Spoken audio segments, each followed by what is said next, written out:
Assalamualaikum warahmatullahi wabarakatuh. Alhamdulillah. Selalu lisan kita terbasahkan dengan kalimat mulia ini sebagai tanda syukur kepada Allah Subhanahu wa taala atas segala nikmat yang dilimpahkan kepada kita, termasuk nikmat kehidupan dan akhirnya diisi dengan nikmat keimanan, dan kita mengetahui mana yang diperintahkan dan mana yang dilarang oleh Sang Pencipta Allah. Selanjutnya kita juga panjatkan salam hormat kita, salawat dan taslim kepada utusan Allah Nabi besar Muhammad sallallahu alaihi wa ala alihi wa sahbihi wasallam, yang dengan jasa beliaulah kita memahami syariat Allah Subhanahu wa taala dan juga mengucapkan salam hormat kepada beliau, dijadikan ibadah kepada Allah Subhanahu wa taala. Saudaraku seiman, pada kesempatan ini kita akan membahas sebuah topik yang sebenarnya nampaknya pendek, tapi ini adalah asas atau pondasi dasar dalam kehidupan kita, yaitu tujuan hidup. Saudaraku seiman, kita bisa buka bersama-sama di awal acara kita ini surah Az-Zariyat. Ini biar Al-Quran yang menjawab judul kita ini supaya lebih jelas, dan dari situ insya Allah kita akan jabarkan panjang lebar. Surah Az-Zariyat, surah nomor 51 di ayat 56-nya. Di situ Allah Subhanahu wa taala berfirman yang memberikan gambaran tentang judul ini, dan surah atau ayat inilah yang menyebabkan kami memilih juga judul ini. Allah berfirman, "Wa ma khalaqtul jinna wal insa illa liya'budun." Aku tidak ciptakan jin dan juga manusia kecuali untuk mengabdi, menyembah, patuh kepadaku. Jadi teman-teman sekalian, sebagai seorang muslim, kita sudah yakin tentang makna kalimat La ilaha illallah.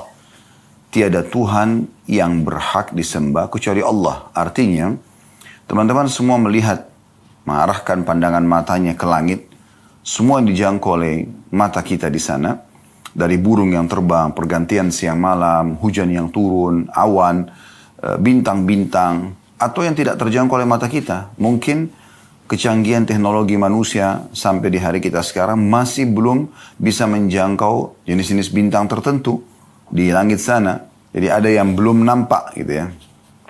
Kemudian juga di bumi, apapun yang nampak, seperti misalnya yang nampak seperti manusia, kita sendiri ya, manusia ini sendiri. Dari beragam macam paras wajah, postur tubuh, kemudian bahasa, kebiasaan, ya, tradisi, dan populasi manusia. Interaksi satu sama yang lain di antara mereka. Kemudian juga tumbuh-tumbuhan, dari rumput yang kecil sampai pohon beringin yang besar, dengan beragam macam bentuknya, ya, sifat-sifatnya. Kemudian juga hewan-hewan dengan berbagai macam jenisnya nampak dengan jelas di depan mata kita, apalagi dengan teknologi yang ada sekarang. Kita bisa melihat semua jenis hewan yang ada di hutan, di lautan, diangkat, divideokan, dan kita bisa melihat mereka semua. Walaupun mungkin belum semua terjangkau, tapi kita bisa lihat dari semut yang kecil sampai gajah yang besar, dari ikan yang kecil sampai ikan yang besar, dari burung-burung yang kecil sampai burung yang besar. Jadi semua bisa nampak. Kemudian juga air, ya, yang kita bisa gunakan setiap harinya, api, udara, ya. Ada juga yang tidak nampak dengan mata kita. Udara pun termasuk yang tidak nampak, ya. Yang tidak nampak seperti misalnya, ya, jin, manusia, partner daripada manusia Allah ciptakan, tapi memang manusia Allah tidak nampakkan pada manusia. Kemudian semua perasaan-perasaan yang kita rasakan, rasa suka, rasa sedih, ya, senang, ya, gembira, ngantuk, ya, lapar, haus, semua ini tidak nampak, tapi kita bisa rasakan, ya. Semua itu, teman-teman sekalian, kembali kepada satu makna atau satu kalimat, masuk dalam satu kalimat yang selama ini umat Islam selalu ikrarkan dan juga yakini. Bahkan dengan kalimat ini seseorang bisa dianggap masuk ke dalam agama Islam, yaitu La ilaha illallah. Tiada Tuhan yang berhak disembah kecuali Allah. Artinya semua di langit dijangkau oleh tidak dijangkau oleh mata kita. Semua di bumi, semua di kedalaman lautan dijangkau oleh tidak dijangkau oleh mata kita. Kata kuncinya, tidak ada penciptanya, tidak ada pemiliknya, tidak ada yang mengurus, tidak ada yang mengawasi, kecuali Allah Subhanahu wa ta'ala. Oleh karena itu seorang muslim selalu kembali kepada satu Tuhan ini. Ya, satu Tuhan ini. Dan kita sudah dipandu oleh Tuhan yang satu ini, Allah Subhanahu wa Ta'ala, dengan kemahaadilannya di dalam syariat yang diturunkan oleh Allah melalui para nabi, dan kita sekarang di masa Nabi Muhammad SAW dalam Al-Quran, sehingga dipandulah bagaimana kita mengenal Allah Subhanahu wa Ta'ala. Mayoritas ayat Al-Quran berbicara tentang pengenalan Allah Subhanahu wa Ta'ala, dan juga apa yang Allah Subhanahu wa Ta'ala inginkan, ya. Maka kita jadi tahu Allah perintahkan kita ada yang wajib, sholat, zakat, puasa, kemudian haji, ya, bakti sama orang tua, gitu kan. Ini semua yang wajib-wajib dan disebutkan tentang keutamaannya. Orang kalau sholat dapat apa, orang kalau zakat dapat apa, ya, orang kalau haji dapat apa. Semua disebutkan, bakti sama orang tua dapat apa. Begitu juga dengan amalan-amalan sunnah. Nah, amalan-amalan sunnah. Jadi sholat sunnah, puasa sunnah, semua ini dengan semua keutamaannya, gitu kan? Ada keutamaan-keutamaannya. Juga dalam syariat Allah Subhanahu wa Ta'ala dijelaskan apa yang Allah larang, ya, dari zina, riba, memukul, menggunjing, memfitnah, durhaka sama orang tua, mencuri, dan seterusnya. Dan dijelaskan panjang lebar dengan gamblang, dengan ancaman-ancamannya supaya manusia tidak terjerumus dalam hal tersebut. Sehingga kita pada saat beriman kepada Allah Subhanahu wa Ta'ala menjadi orang yang baik, manusia yang sempurna. Kenapa saya katakan begini? Karena memang dalam syariat Allah disuruh kita jadi orang baik, kan? Jujur, amanah, tanggung jawab, bakti sama orang tua, membantu orang susah, ya kan? Semua ini kan kebaikan-kebaikan. Jadi seorang muslim kalau mengikuti imannya kepada Allah SWT, dia akan sangat baik. Dan tentu dia akan jauhi apa yang dilarang. Dusta, mencuri, memukul, mengganggu orang lain, ya, menggibah, memfitnah, dan segala macam hal, ya. Maka seorang muslim yang beriman kepada Allah akan terkontrol hidupnya, ya, akan teratur rapi, kan gitu. Nah, teman-teman sekalian, apa yang kami paparkan tadi ini adalah tujuan hidup kita. Jadi, kalau seandainya ada seseorang yang bertanya, apakah memang saya diciptakan untuk sholat? Jawabannya iya. Apakah saya diciptakan untuk puasa Ramadan? Iya. Apakah saya diciptakan untuk mengerjakan haji ke Baitullah? Iya. Apakah saya diciptakan untuk mengeluarkan zakat? Iya. Apakah saya disuruh bakti sama orang tua? Apakah saya disuruh jujur? Apakah disuruh amanah? Apakah saya disuruh bantu orang susah? Jawabannya iya. Itu tujuan hidup kita. Allah Subhanahu wa Ta'ala dalam surah Az-Zariyat tadi menyebutkan tujuan kita hidup di sini untuk itu. Tidak ada tujuan lain. Tidak ada tujuan lain. Ini kita kerucutkan tema bahasan kita ini ke poin ini, teman-teman sekalian. Insya Allah dalam 45 menit ke depan ini kita akan lebih memahami. Nanti kita akan mengatakan, ternyata itu ya. Ya, memang itu target kami. Bagaimana teman-teman kembali kepada pondasi dasar. Ya, kita lahir di muka bumi ini, semua sistem sudah ada. Tiba-tiba kita cuma tahu, ini ibu saya, ini ayah saya. Dan kita tidak bisa mengubah status itu. Nggak bisa kita mengatakan, saya nggak mau ibu ini, saya nggak mau ayah itu. Sudah, pasti akan ke situ. Ada sistem yang mengatur kita. Berarti ada Tuhan yang mengatur ini semua. Ya. Dan pada saat itu, kita akan diurus dari kecil. Dirawat. Kita cuma tahu menangis waktu masih bayi. Kalau tidak suka atau kita, buang air besar, buang air kecil, lapar. Semua hanya dengan tangisan. Dan dengan segera ibu kita langsung datang mengurus kita. Ayah kita sibuk mencari nafkah untuk membiayai hidup kita. Sampai akhirnya kita tumbuh besar, sekolah, seperti biasalah kehidupan kita. Sampai akhirnya kita menikah dan akhirnya kita pun berstatus suami atau istri. Kemudian kita berstatus ayah ataupun ibu. Ya. Dan akhirnya kita juga akan bersama dengan orang-orang tua kita yang terdahulu, yaitu meninggal dunia dan kembali kepada Tuhannya Allah Subhanahu wa Ta'ala. Ini rukun iman kita sebagai seorang muslim. Nah, kembali ke pondasi ini penting sekali, teman-teman sekalian. Kenapa banyak orang menghabis-habiskan waktunya pada hal yang tidak bermanfaat? Apalagi kepada kemaksiatan. Membuang-buang waktu, ya. Daripada dia menikah, melampiaskan biologisnya pada yang halal, dia pergi kepada perzinahan. Daripada dia, ya, bertransaksi dengan jual beli, kejujuran, transparansi, maka dia pergi ke riba, gitu kan? Dan kezaliman, penipuan. Nah ini, kenapa? Karena dia tidak paham tujuan hidupnya. Tujuan hidup sebenarnya untuk menjadi orang baik. Untuk menjadi orang patuh kepada Allah. Dan menjauhi semua yang dilarang. Kalau orang terjerumus pada pelanggaran ini karena tidak paham tujuan hidup dia apa. Dia tidak paham sebenarnya. Kita berada di muka bumi ini dengan sistem yang sudah ada. Semua fasilitas yang ada. Air, udara, Semua musim-musim kebutuhan kita, buah-buahan, hewan-hewan, banyak semua terpenuhi. Semua itu hanya satu. Mengerucut kepada surah Az-Zariyat tadi, ayat 56. Fahami ini teman-teman sekalian. Supaya jangan lagi setelah mendengarkan ceramah ini kita menyia-nyiakan banyak waktu kita. Hanya dipakai pada hal-hal yang tidak ada manfaatnya. Kalau bukan yang Allah perintahkan, wajib atau sunnah, maka minimal Anda kalau mau menggunakan sebagian waktu Anda, sebagian saja kepada hal yang mubah. Kalau yang haram tidak dibolehkan sama sekali. Yang Allah subhanahu wa ta'ala haramkan, itu tujuannya dipelajari untuk dijauhi, bukan dicoba. Tidak usah Anda mengatakan, oh babi Allah haramkan, saya mau coba dulu bagaimana rasanya. Nggak perlu. Nggak perlu Anda mengatakan, oh ini khamar, minuman keras Allah haramkan, saya mau tahu dulu rasanya seperti apa. Dan seterusnya. Tidak perlu. Kita pelajari hanya untuk dijauhi.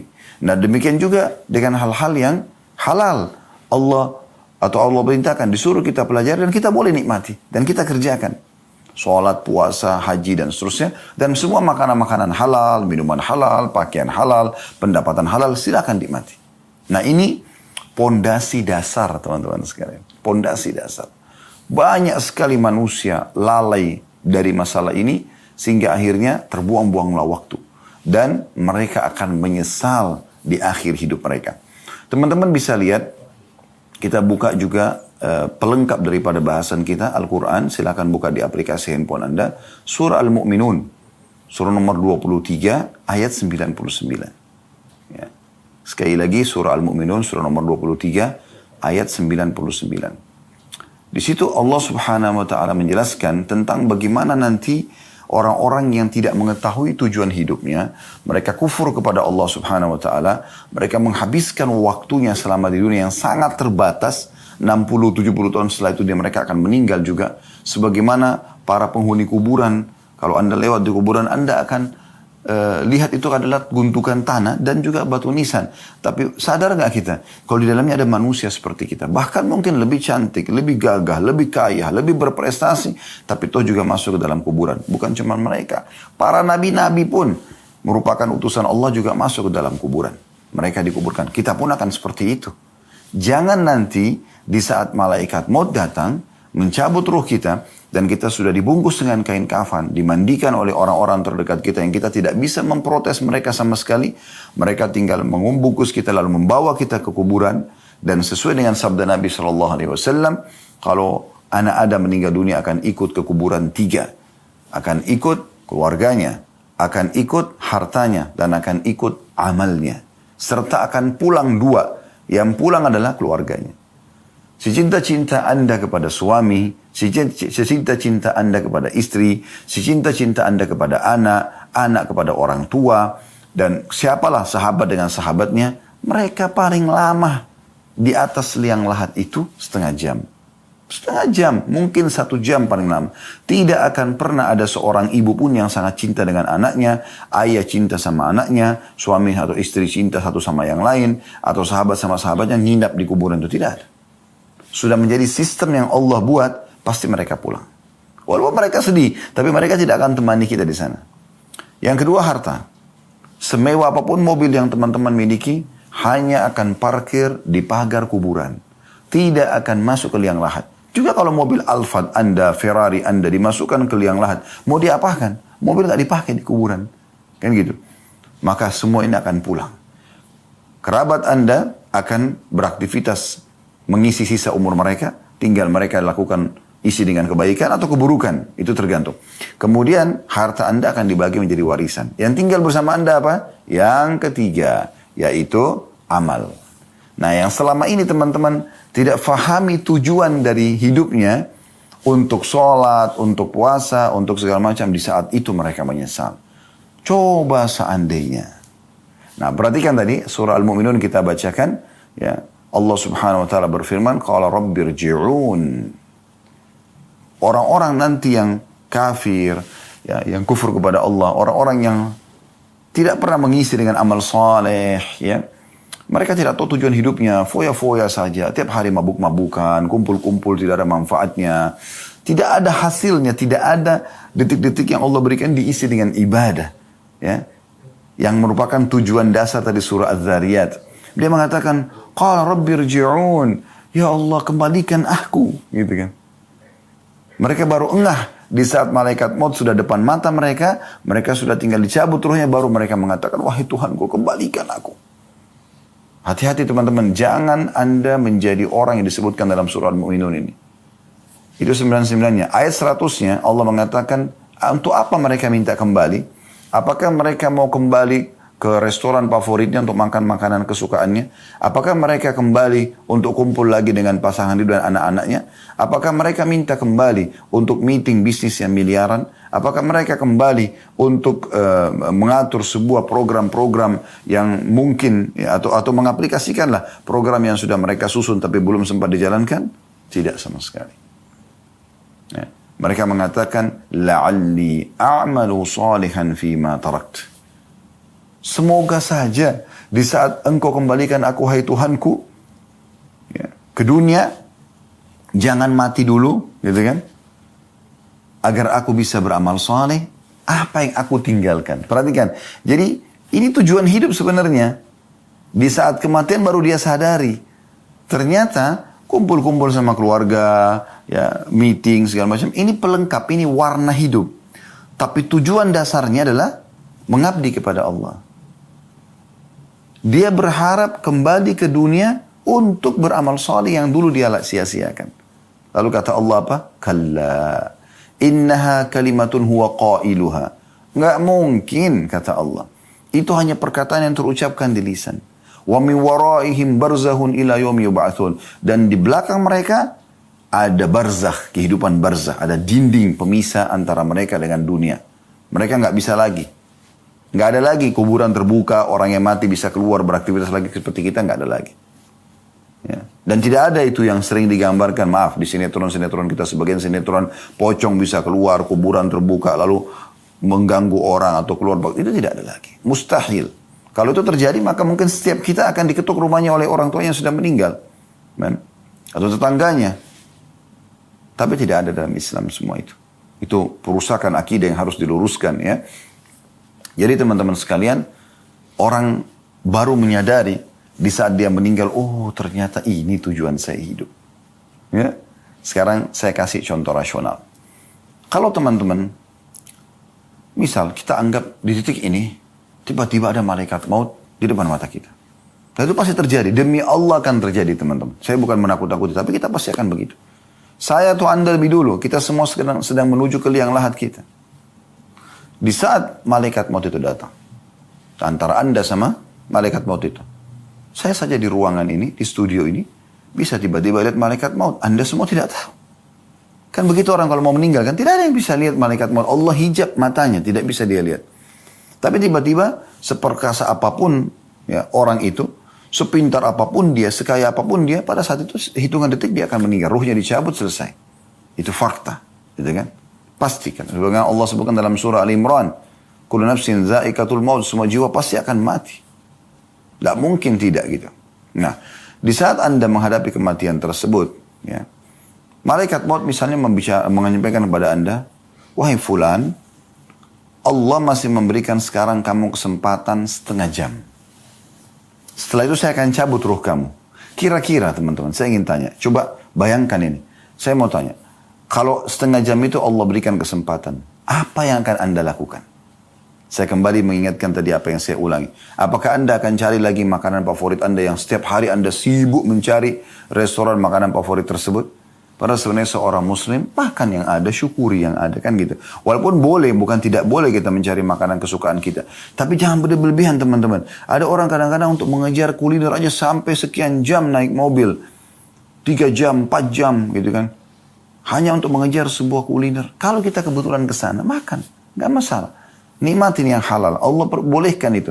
Tapi habiskan waktu dalam keseharian pada hal-hal yang tidak diperlukan untuk apa.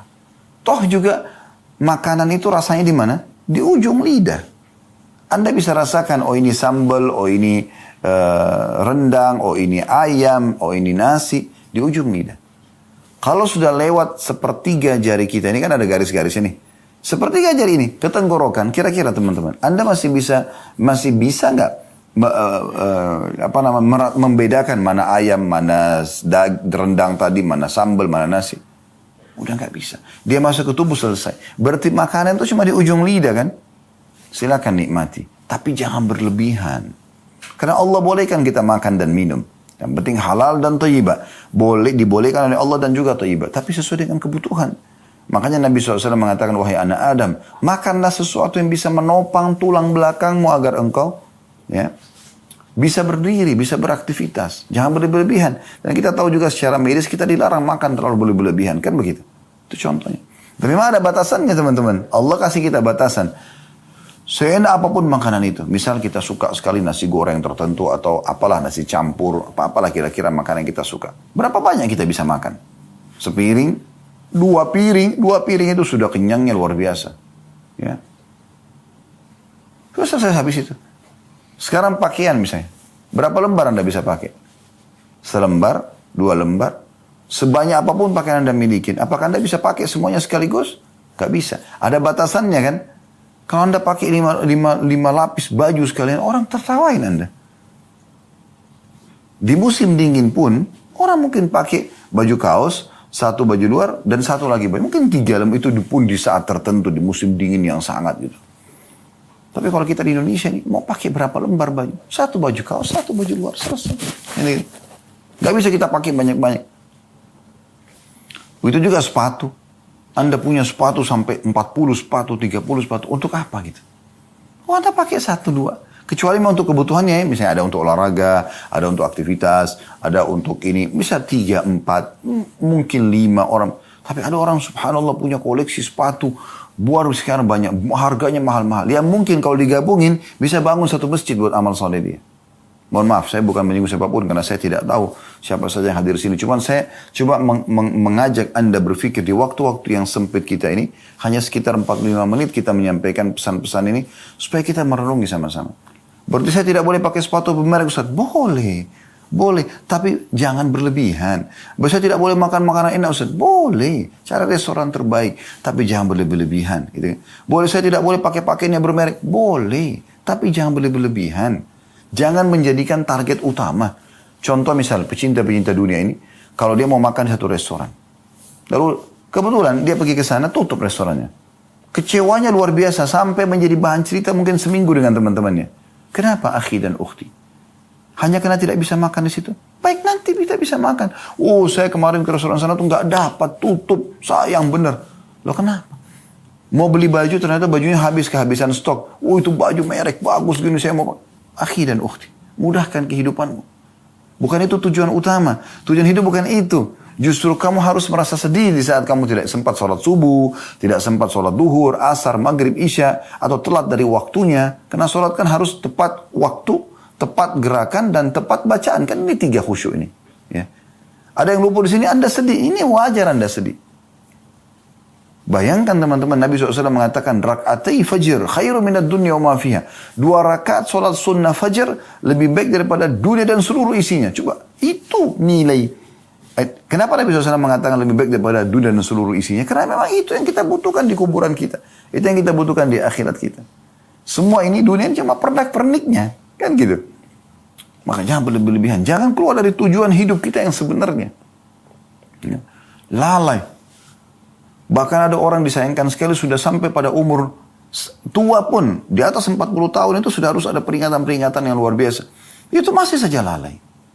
Bahkan ada yang baru terjerumus ke dalam banyak pelanggaran di umur-umur seperti ini. Padahal sebenarnya mereka harus, ini sudah waktu warning ini, peringatan di sini. Gak bisa lagi kita macam-macam. Ya. Udah harus kita sadari kesalahan-kesalahan masa lalu. Kita mohon ampun kepada Allah. Kembali kepada Allah SWT. Tidak boleh disia-siakan, tidak boleh salah dalam masalah seperti ini. Nah, ingat teman-teman, di saat kita meninggal dunia, semua urusan pernak-pernik ini hanya akan menjadi pembicaraan orang. Dan itu pun hitungan hari. Misal orang mengatakan, oh itu bajunya dia. Yang dulu kita kejar-kejar tuh, oh itu bajunya si fulan atau fulana. Oh itu sepatunya, oh itu tasnya, oh itu mobilnya, oh itu rumahnya, oh itu anaknya, oh itu suaminya, oh itu istrinya, oh itu orang tuanya, oh itu tetangganya. Setelah itu, selesai. Apa manfaatnya buat orang yang sudah meninggal? Gak ada. Kenangan saja. Yang selama ini kita jor-joran, saling bersaing, sombong-sombongan, ya. itu ternyata cuma jadi kenangan. Setelah itu akan dipakai oleh orang lain. Mungkin dibagikan kepada orang lain. Sebagian harta kita dijual, dibagi warisan. Anak-anak kita pun akan memberikan kebutuhan-kebutuhan mereka. Selesai. Jadi sudah hitungan hari. Setelah itu orang sudah tidak lagi mengatakan, oh ini simpan, ini bajunya si dia nih. Simpan, nanti mungkin satu waktu dia hidup lagi bisa pakai. Nggak ada begitu. Nggak ada. Nah, yang kita titik beratkan teman-teman sekalian, tujuan hidupmu, hai saudaraku. Beribadah kepada Allah. Meeting berapa miliar pun, berapa triliun pun, tinggalkan untuk sholat. Maaf, saya sholat. Bilang kepada orang-orang yang hadir di situ. Yang muslim ajak sholat. Yang kafir, izin sama mereka baik-baik. Lalu kita akan kembali setelah sholat. Sholat itu 5 menit. Absensi, absen kepada Allah. Ya Allah, baik saya hadir. Allah panggil, hayya ala sholat. Ayo sholat. Hayya ala falah. Ayo menuju kepada kemenangan. Allah kasih kita gambaran, panggil, absen. Kata Salamah bin Dinar, rahimahullah, seorang ulama tabi'in. Usahakan dimanapun Allah menginginkan kau hadir, kau ada di situ yang pertama. Sholat, zakat, Ramadan, kamu yang pertama, di saat pertama. Dan usahakan kamu yang paling jauh dari apa-apa yang telah Allah haramkan. Di situ baru kamu bisa menikmati keimanan itu.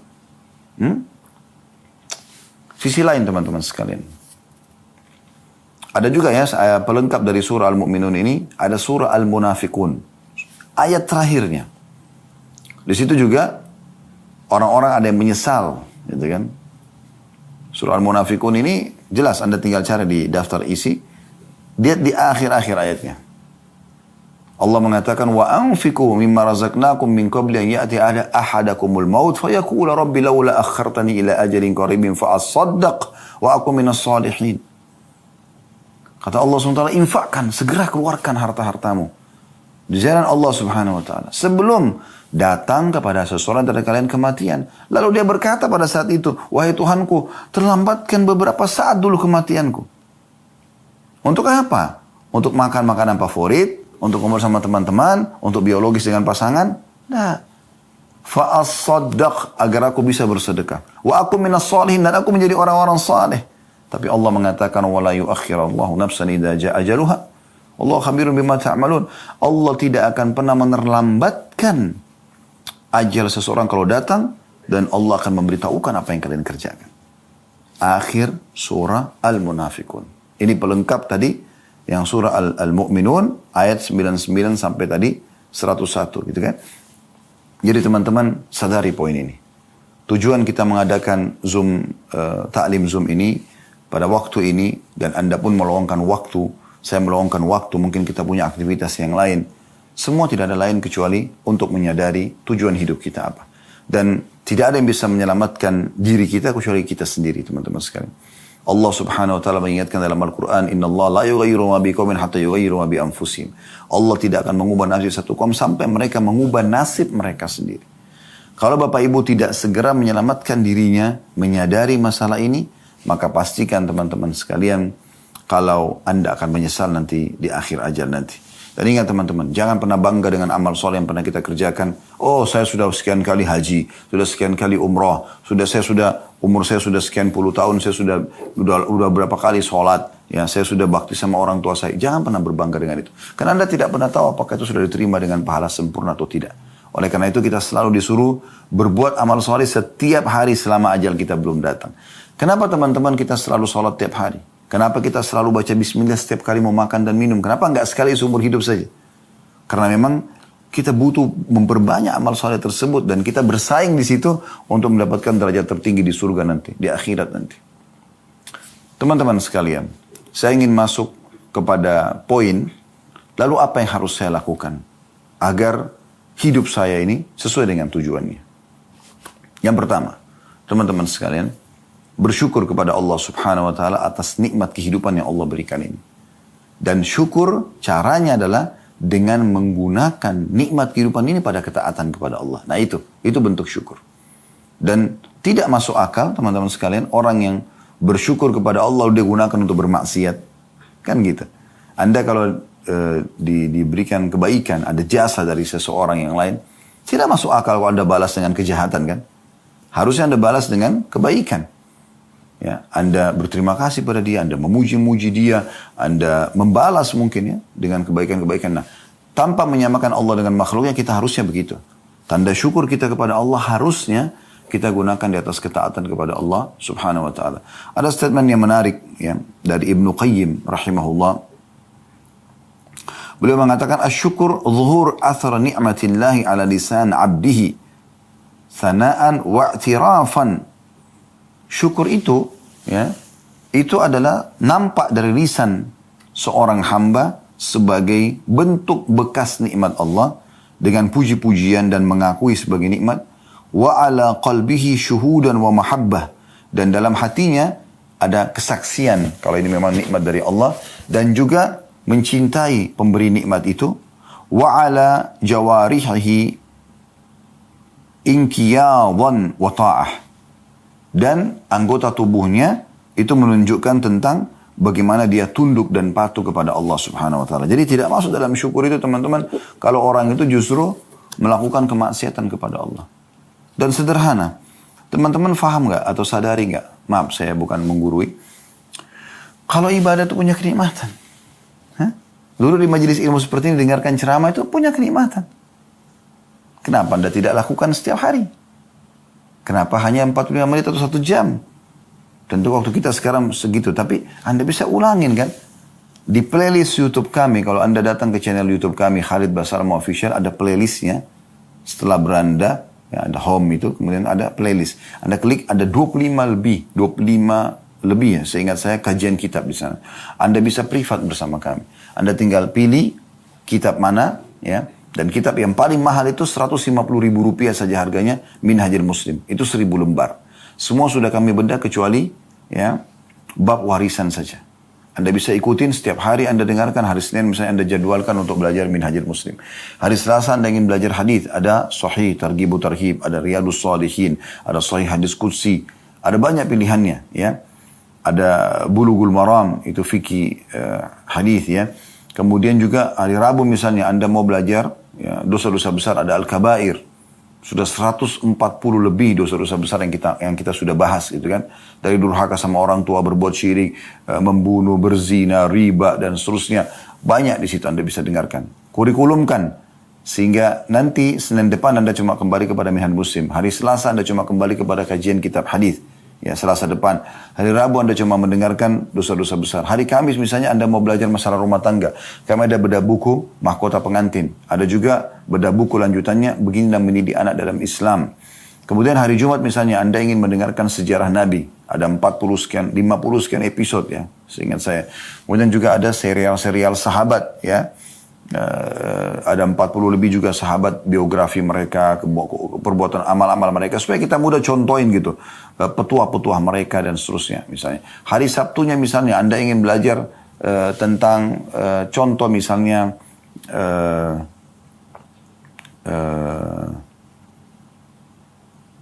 materi umum ya, seperti tablik akbar ya, seperti contoh materi-materi tazkiyatun nafs ya, pensucian jiwa. Kami ada bahasan banyak sekali tentang sabar, tentang syukur, ya, tentang tawakal. Ya. Ada juga di khutbah-khutbah Jumat, yang ada kumpulan khutbah Jumat. Cukup banyak. Ya, cukup banyak.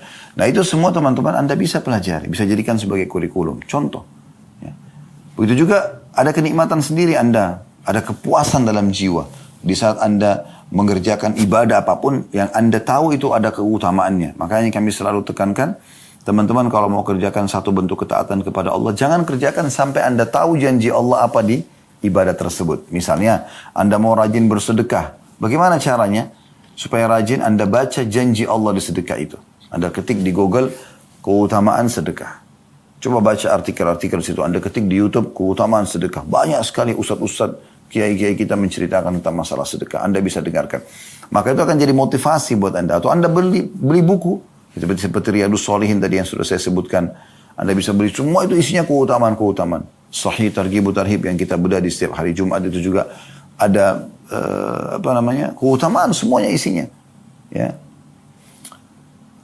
Kemudian Anda coba kerjakan setelah Anda tahu, oh saya dapat ini nih kalau saya sedekah.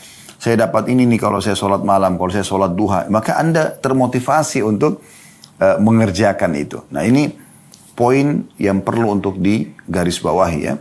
Jadi ini poin pertama saran kami, yaitu Anda bersyukur kepada Allah, dan syukur itu harus nampak teman-teman. Lisan kita selalu mengatakan Alhamdulillah. Ada yang mengatakan, oh rumahnya bagus bu ya pak ya, Alhamdulillah. Ini mobilnya bagus ya, Alhamdulillah. Oh Masya Allah, masih cantik atau makin cantik, makin gagah, Alhamdulillah. Oh Masya Allah ada jabatan, semua Alhamdulillah. Syukur kepada Allah. Karena memang itu tidak ada daya dan kekuatan kita kecuali dari Allah SWT. Bahkan kalau Anda mau, Anda ikuti dengan tawadhu, merendah, Anda mengatakan, iya Allah amanahkan kepada saya. Alhamdulillah Allah amanahkan rumah ini, Allah amanahkan mobil ini, Allah amanahkan anak-anak ini, Allah amanahkan suami atau istri ini, Allah amanahkan jabatan ini. Kita katakan begitu. Karena memang itu bukan milik kita, setiap saat kan kita bisa tinggalkan. Tadi saya sudah kasih contoh kalau kita meninggal dunia ya. Jadi kita seperti itu, bersyukur kepada Allah. Nampak di lisan dengan i'tiraf, tadi kata Ibnu Qayyim rahimahullah, dengan nampak bersyukur. Kemudian di hati kita yakini memang oh ini nikmat Allah. Besarkan nikmat itu teman-teman walaupun kecil. Besarkan dia. Kita bisa hirup oksigen, ini sebuah nikmat yang besar. Dan yang kita bisa mendengar sebuah nikmat yang besar. Bahkan mohon maaf, Anda bisa buang air besar, mengeluarkan angin, buang air kecil. Nikmat Allah yang besar. Bayangkan banyak orang dirawat gara-gara tidak bisa buang air besar, tidak bisa buang air kecil. Terlalu banyak nikmat Allah yang melimpah ya. Yang kadang-kadang manusia karena termudahkan depan mata dia, maka dia anggap remeh. Nah ini penting sekali teman-teman sekalian. Syukuri nikmat Allah subhanahu wa ta'ala. Yang kedua, yang harus Anda lakukan, ya, mulailah Anda membuat program-program ibadah Anda. Dan mulai dengan hal-hal yang wajib saja dulu. Tata sholat Anda. Sholat 5 waktu. Azan, nggak ada kegiatan lain. Sholat. Apapun konsekuensinya. Nggak, saya harus sholat. Karena ini kewajiban. Kalau bertemu antara hak wajibnya Allah dengan hak wajibnya makhluk, misalnya Anda mau sholat 5 waktu, ada panggilan suami bagi ibu-ibu, ada panggilan orang tua, itu juga wajib dalam agama Islam. Tapi karena bertemu dengan hak wajibnya Allah, harus kita dahulukan haknya Allah. Sholat dulu. Ada kalau lagi sholat biar dipanggil suami, dipanggil orang tua, nggak boleh kita batalin. Beda kalau hak Allah yang sunnah, sholat sunnah, bertemu dengan hak wajibnya makhluk. Misal Anda lagi sholat sunnah dipanggil oleh suami atau dipanggil oleh orang tua kita, boleh kita batalin sholat sunnah itu. Karena memang yang wajib kita dahulukan. Tapi kalau ketemu dengan yang wajib tidak bisa.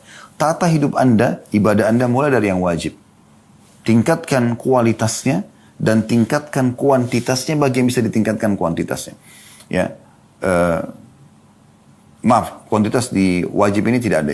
Kualitas, nanti di sunnah itu ada. Kualitas yang Anda tingkatkan. Sholat misalnya, Anda tadi 3 poin yang saya bilang. Tepat waktu, azan kerjakan di awal waktu. Karena kata Nabi SAW itu ditanya oleh seorang sahabat, amal apa yang paling Allah cintai? Boleh mengatakan sholat di awal waktunya. Kemudian tepat gerakan, pelajari baik-baik gerakan-gerakan sholatnya. Ya. Tentu dimulai dari wudu. Kemudian yang selanjutnya adalah tepat bacaannya. Tingkatkan kualitasnya dari sebelumnya. Mulai dari sini insya Allah akan baik semuanya. Kalau ini sudah berjalan bagus, baru kemudian Anda masuk ke sholat-sholat sunnah. Dan jangan kagetkan diri kita. Sholat malam, atau sholat yang berdekatan dengan sholat wajib dulu deh. Sunnah rawatib, qobliyah, ba'diyah, ya. Mulai. Anda baca keutamaannya. Ya. Kata Nabi SAW, siapa yang menjaga 12 rakaat sehari semalam, maka Allah akan bangunkan baginya istana di surga. Kan gitu, ada sholat-sholat sebelum dan sesudah wajib. 2 rakaat sebelum subuh, ada 4 rakaat sebelum duhur, 2 rakaat sudah duhur, 2 rakaat setelah maghrib, 2 rakaat setelah isya. Itu 12 rakaat misalnya. Kemudian Anda ya tingkatkan ke sholat malam, ya, tingkatkan ke sholat taubat. Jadi Anda mulai tingkatkan ke yang lain. Kalau Anda misalnya sudah mulai rutin mengerjakan sholat malam 2 rakaat, Anda tingkatkan lagi ke 4 rakaat, tingkatkan lagi ke 8 rakaat, sampai nanti Anda 11 rakaat. Setelah itu Anda konsisten menjaganya.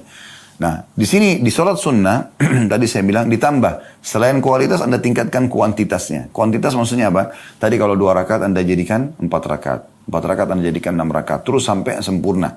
11 rakaat. Kalau sudah itu, sudah sempurna, Anda konsisten, Anda mulai menambah kuantitas bacaan. Tadi Anda cuma baca inna atayna wal asr. Anda sekarang tambah dengan, diperpanjang dengan surah ad-duha, ya, al-a'la, dan seterusnya. Kalau Anda sudah mulai mulai terbiasa sebulan, 2 bulan, 6 bulan, Anda pindah ke kualitas atau kuantitas bacaan yang lebih panjang.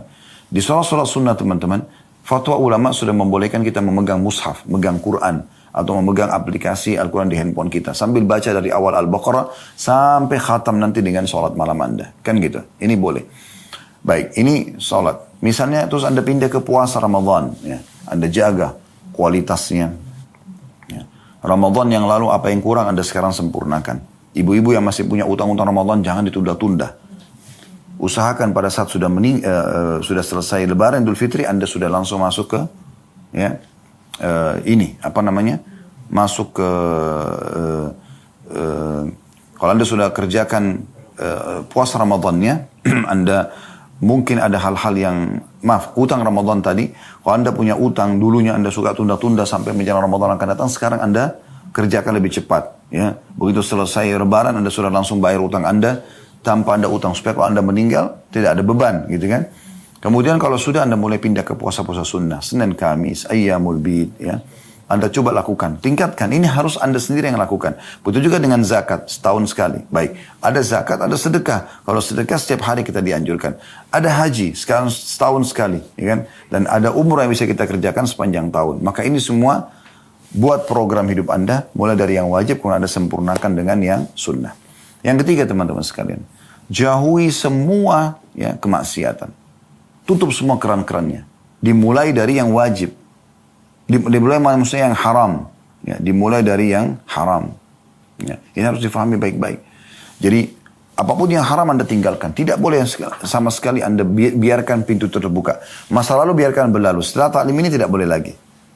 Begitu juga nanti kalau sudah Anda maksimal meninggalkan yang haram, Anda pindah ke yang makruh. Makruh pun jangan dikerjakan. Karena memang kedua hal ini dilarang dalam agama. Walaupun makruh tidak berdosa kalau dikerjakan, tapi tinggalkan. Minum berdiri, makan berdiri, kan itu semua makruh hukumnya. Tapi usahakan tinggalkan. Supaya nanti lama-lama Anda kan menuju kepada kesempurnaan apa merupakan tujuan hidup Anda. Dan yang terakhir teman-teman, yang keempat, banyak berdoa kepada Allah Subhanahu wa taala. Banyak berdoa kepada Allah Subhanahu wa taala, dan ingat berdoa ini harus diikutkan juga dengan ada poin kelima sih ya. Setelah berdoa kepada Allah Subhanahu wa taala, yang kelima itu komunitas. Komunitas kita harus komunitas yang baik, yang sehat, karena kalau kita berteman dengan 10 orang yang jauh dari agama, kita akan terpengaruh. Kita berteman dengan 10 orang penghafal Quran, kita juga akan terpengaruh. Jadi hati-hati. Hati-hati sekali. Kata Nabi SAW, Al-maru ala dini khalili.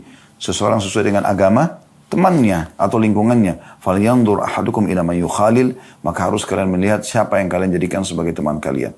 Jadi pilihlah teman-teman yang bisa memberikan kita motivasi untuk selalu beriman kepada Allah di dunia, beramal soleh, bersaing dalam masalah itu, dan di akhirat dia bisa memberikan syafaatnya. Bukan justru orang di dunia menyesatkan kita, di akhirat malah bisa menarik kita ke api neraka. Wa na'udzubillah. Semoga bermanfaat dan semoga Allah SWT menyatukan kita di surga Firdausnya tanpa hisab sebagaimana disatukan dalam majelis ilmu yang mulia ini. Dan kalau ada benar pasti dari Allah Subhanahu wa taala, kalau salah dari saya teman-teman sekalian mohon dimaafkan. Subhanakallahumma bihamdika asyhadu an la ilaha illa anta astaghfiruka wa atubu ilaik.